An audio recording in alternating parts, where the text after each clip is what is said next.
Okay, this is the second video in the playlist of the Gods of Massicism. This video is about Lilith, who is the goddess of all demons, vampires, aliens, witches, seers, and also known in Massicism as the Holy Mother of the Black Angel. She is usually depicted as the main goddess within the faith, within the doctrine, usually associated with healing, nurturing, meditation, and also shadow work, and in a way dark magic. But she's usually also associated to the fourth magic practice that we usually commentate for, which is spider magic.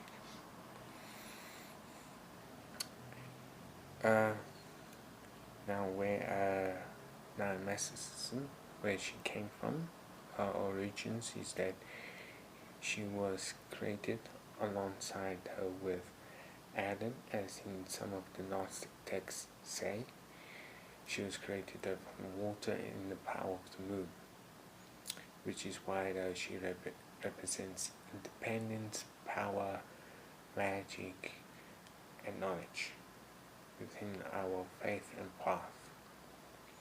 She is the symbol of true liberation and the feminism of our doctrine. So usually the woman will usually go with Earth, but men also usually go with Earth to represent the connection between the union for marriage and such, and that of love and cherishment and romance.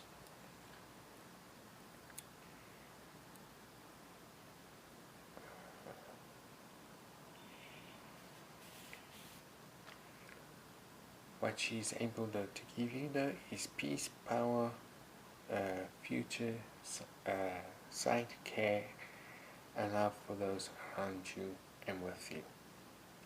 As you work with her more, you are able to implement those things within your life. Her rituals usually consist of meditations, offerings are usually such as blood or anything that is sweet, which is usually the chocolates, treats, and sweet bread. Within the Massicism way, that is what we usually give to her as an offering. And her rituals also usually revolve around the moon, usually the full moon or the new moon. The full moon, with her rituals represent power, concentration, and immunity. The new moon usually represents the rebirth, repurpose, reevaluation, and rethinking, meaning a new path, a new direction. With these rituals, you are able to allow her to enter through into your path, into your life, and with her will, your desires are usually manifested. She can usually give you desires that are linked to that power or authority, to that of peace or control.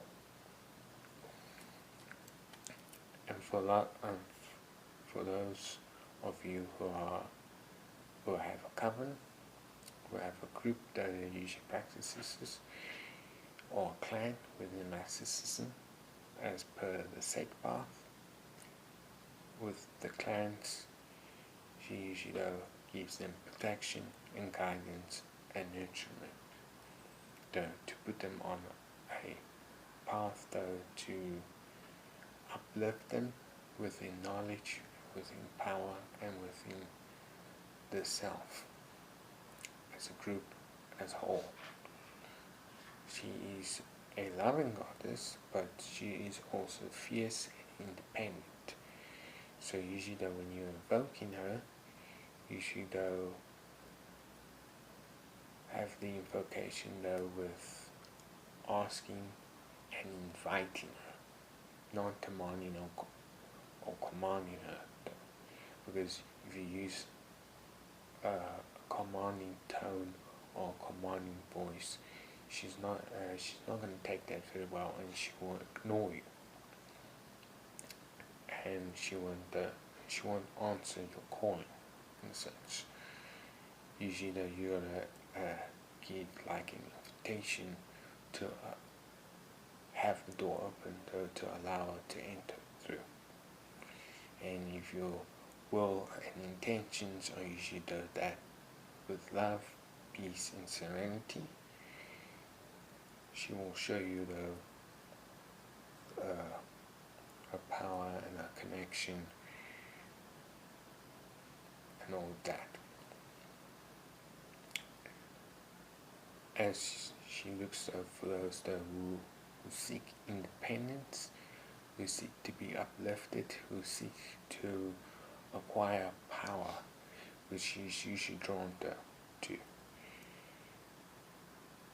If your will and your intentions align with those aspects, you can work nicely and well with Mother Lilith. But if you dare to like cross her or like try to command or overthrow her, it won't go very well, because she's not linked to those things. She is a leader, she is independent, she's not a follower. And those who follow by her example are also those who are leaders and not followers. So if you invoke Mother Lilith, you should do so with the intentions of inviting her and then allowing her on her own time to show you the way, which she is also very active. In my personal experience though, she works a lot and she can show you a lot. It's usually though within dreams, if you have lucid dreams or if you can astral project, she usually uses those methods the best ways to communicate with you and for you to communicate with her. And also though, if you have a astral temple, she usually though enters through that and shows you the various things that are like various spell workings, rituals, and guides you on your path. And the more you communicate that with her, and the more that you allow her to enter and show you, the more you will be able to see, and the more she can teach you and such. Everyone's experience with her that would be a little bit different, considering the fact that she is very powerful and she's very well known.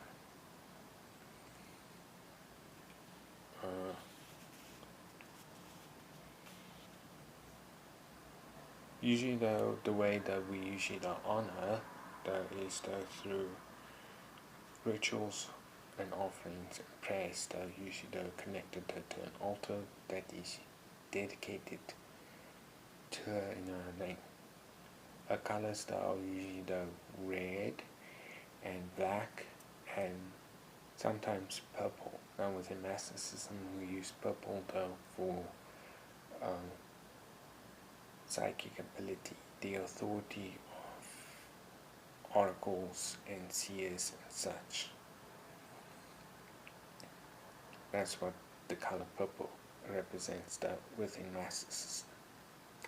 So usually though, when you're using that type of Lilith, though, you're representing her power, her independence, and her authority as the queen of the underworld. Usually with the offerings, it's usually like I said, it's wine, sweet things such as chocolates, dough, and treats, and also the sweet bread that you place there within a bowl or upon a sigil.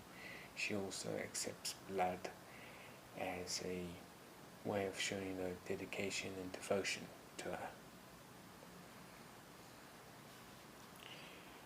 She is a mother, and blood of her sprinkled from a finger or cycle blood from the woman is also a good dedication though. That is what usually a woman though in Massicism though would offer as an offering though. That type of blood is usually represented with the power of creativity that usually a woman can give, as a woman can give life naturally, whereas a male can give life, but not in the same way as a woman. As we can create the magic through power, through science and such, but we can't create that pure life. That is a gift only women have. That is why they have the womb and such. Now, with a pregnant woman, she gives her blood onto an altar of Lilith. That is a powerful form of dedication and serenity, as that blood signifies life and such.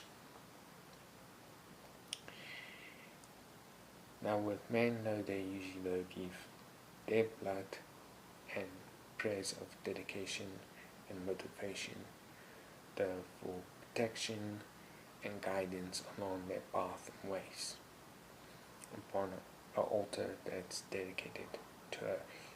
Usually with her to dedicate an altar to Lilith, we need to have an offering and her sigil, or one of her sigils.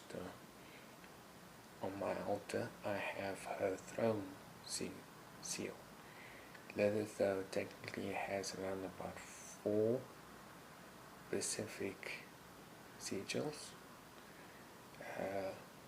which I will place all 4 here on the screen, as you can see.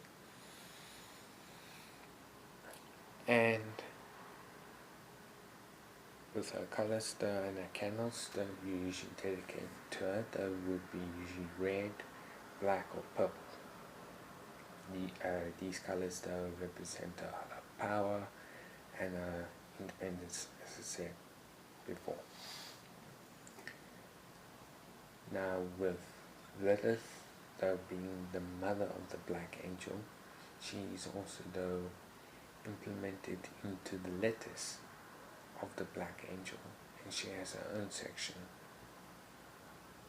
where it explains her origins, her scriptures, and what she represents fully within Massicism, which is quite a lot and I can't really go through all of it within this video. But the main things is that Lilith offers the guidance to rituals, magic, meditation, and achieving one's goals of power, authority, and independence.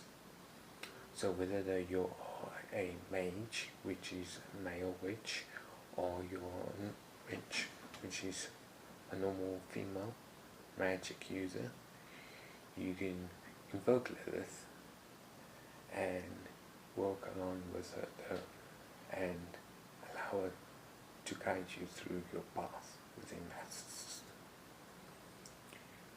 The next card that we'll be talking about will be the Goddess Venus and what she is representative in Massicism.